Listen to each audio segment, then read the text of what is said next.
तो सबसे पहले हमें ये पता होना चाहिए कि शब्द किसे कहते हैं या शब्द क्या होता है। तो देखिए शब्द की परिभाषा देखिए पहले कि शब्द किसे कहते हैं।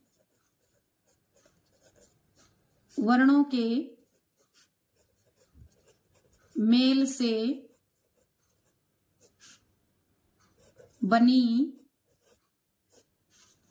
सार्थक इकाई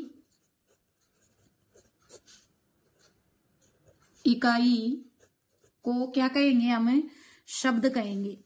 वर्णों के मेल से बनी सार्थक इकाई को हम क्या कहेंगे, शब्द कहेंगे।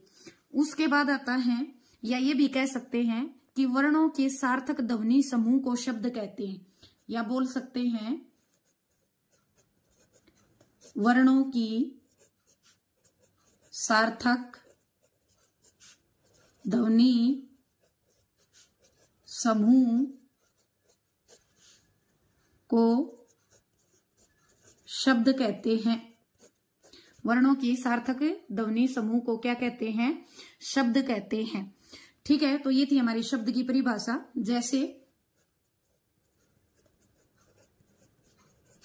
नदी, पानी, रोटी आदि।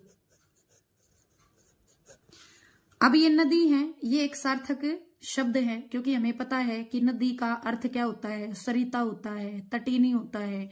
उसी तरह से पानी का भी एक अर्थ निकलता है कि ये पेय पदार्थ होता है, पीने के काम आता है। पानी बहुत सारे जो है बहुत सारी चीजों में प्रयोग किया जाता है। उसके बाद रोटी जो एक खाद्य पदार्थ है जिसको हम खाते हैं। तो ये सभी क्या है, वो सार्थक शब्द हैं। अब क्या कह रहा है कि वर्णों की सार्थक का मतलब होता है कि वर्णों के मेल से जो शब्द बनता है ना, वो सार्थक होना चाहिए।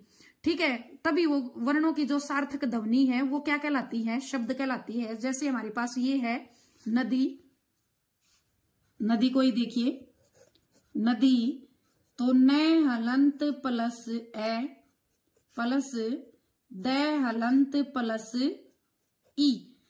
ठीक है, तो ये जो वर्ण है इनके मेल से क्या बनी है, एक सार्थक इकाई बनी है।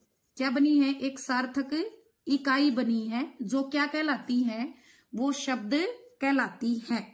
उसके बाद चलो ये तो हमारा था शब्द। उसके बाद पढ़ते हैं हम